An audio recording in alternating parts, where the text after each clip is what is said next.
গজল না শুনলে ঈদ বলে মনে হয় না, যে গজল না শুনলে ঈদ বলে মনে হয় না, সেই গজল আমি পরিবেশন করবো। আমার বাবুরা ভালো বুঝতে পারবে এই গজলটা, তাদের বেশি ফেভারিট হয়ে থাকে।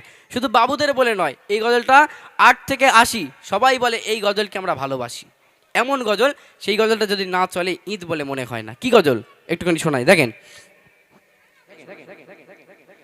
এসো বলি সকলে মিলে ঈদ মোবারক, এসো বলি সকলে মিলে ঈদ মোবারক, রসমে মোবারক ঈদ মোবারক, এসো বলি সকলে মিলে ঈদ মোবারক, এসো বলি সকলে মিলে ঈদ মোবারক। অতীতে দ্বন্দ্বকে এসো বলে যায়, মিলে গলে গলে তীরটি কাটায়, নূতন পোশাকে সেজে আজ সকলে একে অপরের মনকে মাতায়, ও গো মনকে মাতায়, আজ হার না মেলে যেন জিত মুবারক, রসমে মুবারক ঈদ মুবারক, এসো বলি সকলে মিলে ঈদ মুবারক, রসমে মুবারক ঈদ মুবারক, এসো বলি সকলে মিলে ঈদ মুবারক। কি এই গজল না শুনলে ঈদ বলে মনে হয়? সত্যি কথা বলবেন, ঈদ বলে মনে হয়? এসব গজলগুলো এমন ধরনের গজল, এই গজলগুলো কোনোদিনের তরে পুরনো হবে না, ঠিক কিনা বাবু? এইসব গজল পুরনো হবে না, এইসব গজল না শুনলে ঈদ বলে মনে হয় না। শেষ কথাই বলছে, দেখেন। যেদিকে তাকায় আজ লাগে ভালো সব, আকাশে বাতাসে ভরা খুশি খুশি বিদায় নিয়েছে সবে মাঘে রমজান,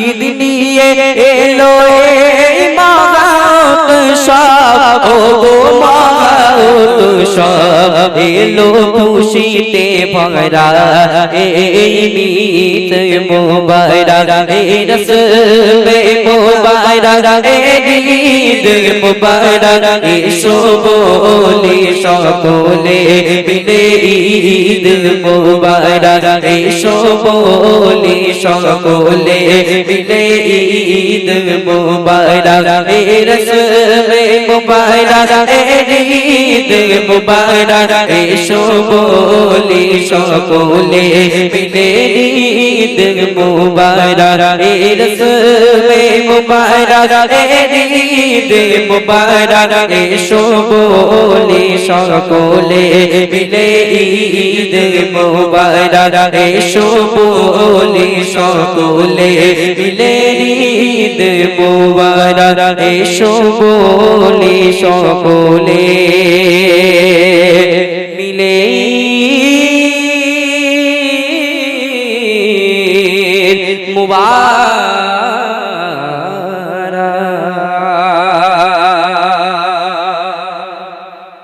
দেখেন, এই গজলটি যার, তিনি হচ্ছেন গজল জগতের সম্রাট, আমাদের বাংলা গজল জগতের তিনি হচ্ছেন সম্রাট জনাব এসকে হাবিব সাহেব। তাঁর এখন মোটামুটি কত 76+ বয়স হবে, হ্যাঁ? তাহলে 80-র কাছাকাছি বয়স, ভাবুন একবার, অনেক বয়স হয়ে গেছে মানুষটার। আমরা দোয়া করি তাঁর জন্য, আল্লাহ পাক তাঁর হায়াতকে দারাজ করুক, তাঁর শরীরকে সুস্থ রাখুক। তো বাবু যখন বয়সকাল তাঁর ছিল, তিনি যখন গজল গাইতেন, গজলগুলো সত্যি অসাধারণ গজল, ঠিক আছে? তাঁর মতো হয়তো আমি গাইতে পারিনি, আমি অধম, যতটুকু পেরেছি চেষ্টা করেছি। সকলে আমার জন্য দোয়া করবেন। আল্লাহ পাক এইভাবে ইসলামিক সুরের মাধ্যমে, ছন্দের মাধ্যমে আল্লাহ রসুলের কথাবার্তা, দিনের কথাবার্তা যেন আমার অপবিত্র এই জবান দিয়ে যেন বলিয়ে নেয়। চলুন একটা প্রশ্ন আমি করব, এখানে যারা আছেন আমি একটা প্রশ্ন করব। দুনিয়ার বুকে এক টুকরা জান্নাত আছে, কোথায় বলুন তো দেখি? হ্যাঁ, মদিনায়। আমার ভাই ঠিক বলেছে। কোথায় কোথায় গেছি, কোথায়? মদিনায়। দেখেন, দুনিয়ার বুকে জান্নাত বলা হয়েছে মদিনা কেন? কারণ সেই সবুজ গম্বুজের নিচে আমার আপনার নবী দো জাহানের বাদশাহ জনাবে মুহাম্মদুর রাসূলুল্লাহ সাল্লাল্লাহু আলাইহি ওয়াসাল্লাম তিনি সেখানে ঘুমিয়ে আছেন, এবং ঘুমিয়ে ঘুমিয়ে আমাদের জন্য হাই হাই করে কেঁদে যায়, উম্মতি উম্মতি বলে রোনাজার করে যায়, তাই না? তো আল্লাহ পাক সবুজ গম্বুজকে, মদিনা শহরকে পুরো একটা জান্নাতের টুকরা বলে ঘোষণা করেছে। একটা বার যেটা হয় না সুবহানাল্লাহ? একটু মন খুলে বলা যায় না সুবহানাল্লাহ? ও ভাই, সুবহানাল্লাহ বললে গুনাহ হয় না, সুবহানাল্লাহ বললে জান্নাতে একটা করে গাছ বসানো হয় এবং তার সঙ্গে আমল নামায় 30টা করে নেকি দান করা হয়। তাহলে এখানে এসছি আমরা শুধু গজল শুনে বাড়ি গেলে তো হবে না, কিছু সব নিয়ে বাড়িতে যাই এবং কিছু হই হুল্লোড় হয়ে যায় ঈদের সময়, তাই না? একটা বার জোরে সোরে হয় না সুবহানাল্লাহ? তাই এই কথাটা কিছু কিছু লোক মানতে চায় না, বলে দুনিয়ায় জান্নাত আছে, এটা আবার আসল সত্যি কথা কিছু কিছু লোক মানতে চায় না। তাদেরকে উদ্দেশ্য করে আমি কি বলতে চাইছি একটুখানি মনোযোগ দিয়ে শুনবেন। সাউন্ড দাও মায়ানমার। তুমি মানলে মানো,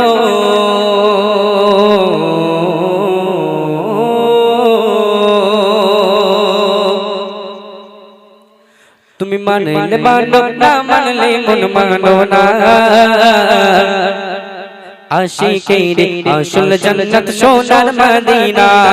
জোরে হবে না সুবহানাল্লাহ? এখান থেকে নবীর ভালোবাসা কি আছে অন্তরে? তাহলে একটা বার জোরে সোরে হোক না সুবহানাল্লাহ? এই দিক থেকে হোক না সুবহানাল্লাহ? তুমি তুমি তুমি তুমি মানলে মানো, তুমি মানলে মানো, না মানলে মন মানো না। আশিকের আসল জান্নাত সোনার মদিনা, আশিকের আসল জান্নাত সোনার মদিনা। তুমি মানলে মানো, তুমি মানলে মানো, না মানলে মন মানো না। আশিকের আসল জান্নাত সোনার মদিনা, আশিকের আসল জান্নাত সোনার মদিনা। মদিনা মদিনা মদিনা সোনার মদিনা, আশিকের আসল জান্নাত সোনার মদিনা, আশিকের আসল জান্নাত সোনার মদিনা।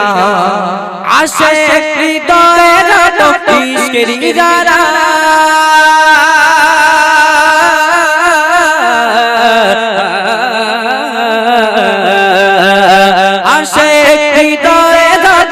ইশকের জ্বালা দূর করিতে পারে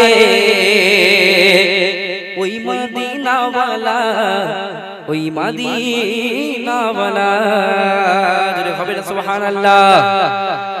একজন নবীর প্রেমিক, নবীর সচ্চা আশিক, তার মনের মধ্যে ছটফট করে কখন আমি সুদূর সেই মদিনায় একটা বার যাব, সেই মদিনার সবুজ গম্বুজকে আমি স্বয়ং চোখে দেখব, তাই না?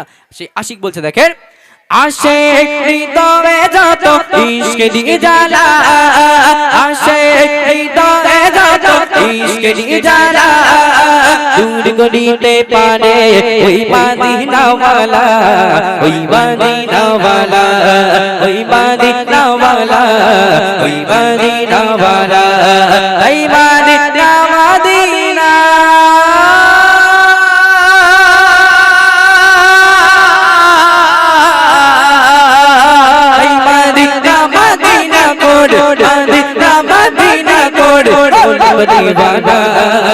আশিকের আসল জান্নাত সোনার মদিনা, আশিকের আসল জান্নাত সোনার মদিনা। তুমি তুমি তুমি তুমি তুমি তুমি তুমি তুমি তুমি তুমি তুমি তুমি তুমি তুমি মানলে মানো, না মানলে মন মানো না। আশিকের আসল জান্নাত সোনার মদিনা, আশিকের আসল জান্নাত সোনার মদিনা।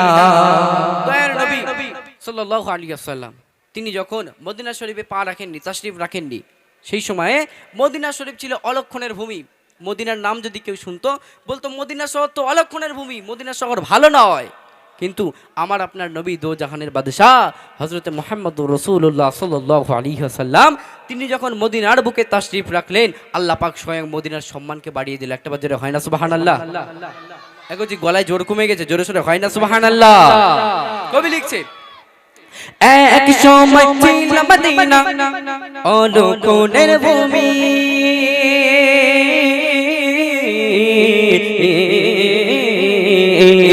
এক সময় ছিল মদিনা হলো কোনের ভূমি নবীর ছোঁয়ায় হলো আরশের চেয়ে দামি আরশের চেয়ে দামি এক সময় ছিল মদিনা হলো কোনের ভূমি এক সময় ছিল মদিনা হলো কোনের ভূমি নবীর ছোঁয়ায় হলো আরশের চেয়ে দামি আরশের চেয়ে দামি আরশের চেয়ে দামি আরশের চেয়ে দামি তাই মানে মদিনা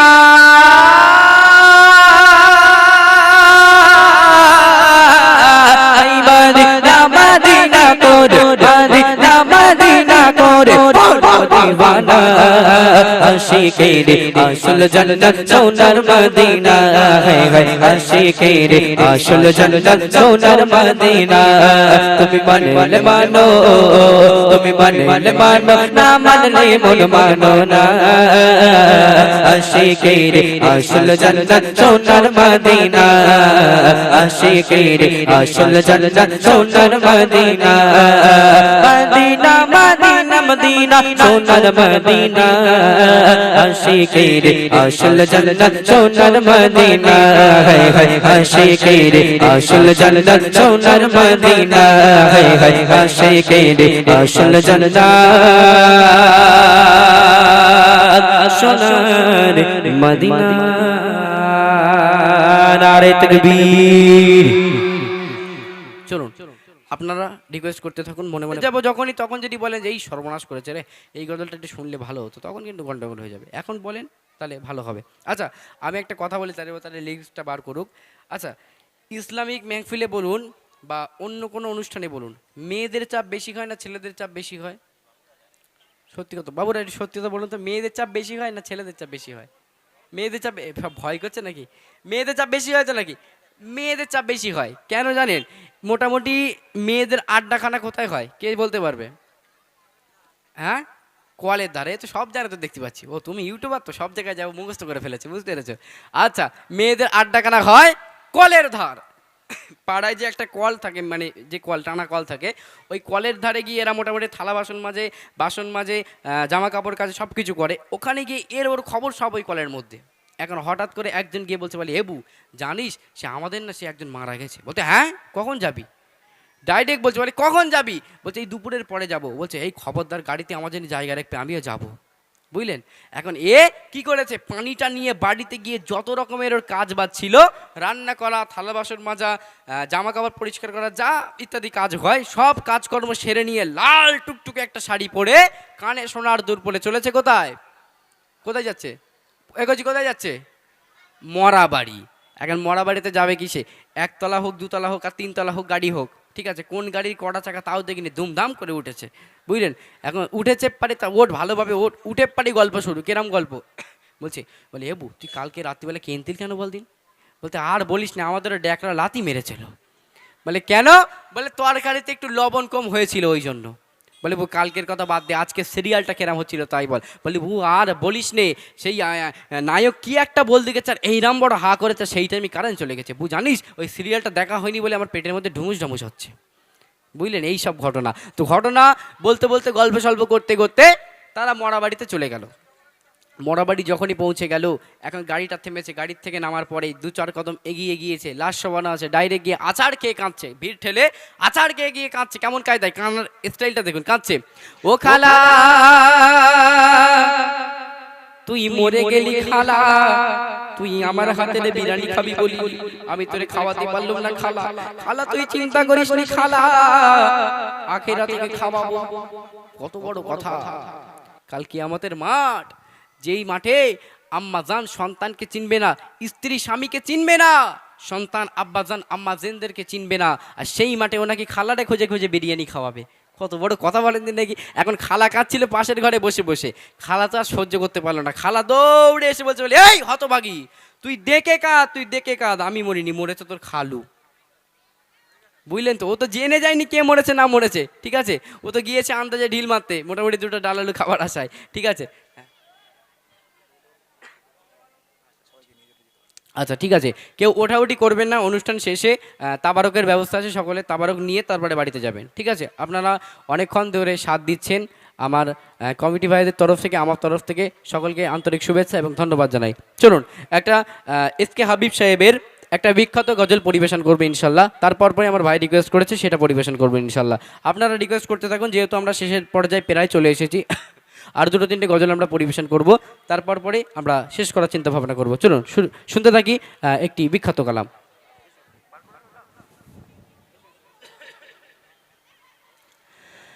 আল আমিন নবী আমার মুক্তি দাতা সবার খোদা জানে বন্ধু কোনে দিল যে উপহার। আল আমিন নবী আমার মুক্তি দাতা সবার খোদা জানে বন্ধু করে দিল যে উপহার। আল আমিন নবী আমার দেখো যে জগৎবাসী, দেখো দেখো নবী শশী দয়া মায়ার সাগর লো সবার মুখে ফোটাই হাসি। দেখো যে জগৎবাসী, দেখো দেখো রবি শশী দয়া মায়া সাগর লো সবার মুখে ফোটায় হাসি। এসো প্রেমে পারি সারা দেখে হবে তো হারা, হয়নি এমন হবে নায়ার মোহাম্মদ নাম জাগার। আল আমিন নবী আমার মুক্তি দাতা সবার। পথের ধারে বাধা ছিল অবলায় বনের হরিণ, সেই পথ দিয়ে যেতেছিলেন আমার দয়ার নবী করিম।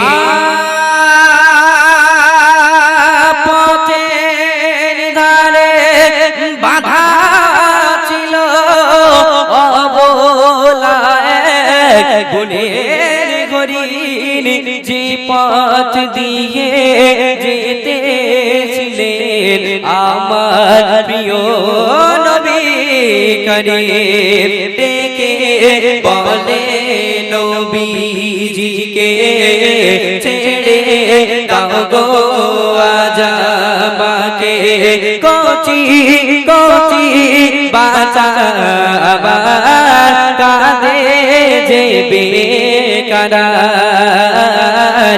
আল আমিন নবী আমার মুক্তি দাতা সবার খোদা জানে বন্ধু করে দিল যে উপহার।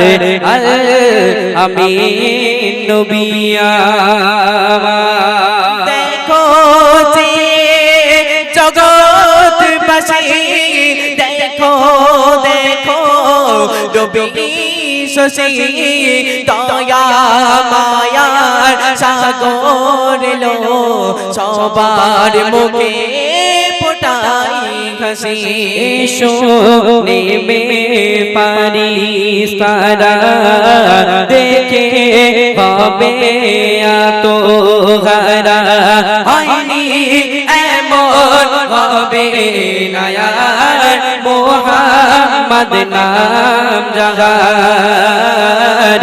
আল আমিন নবী আমার মুক্তি দাতা সবার খোদা জানে বন্ধু করে দিল যে উপহার আল আমিন নবী আমার মুক্তি দাতা সবার মুক্তি দাতা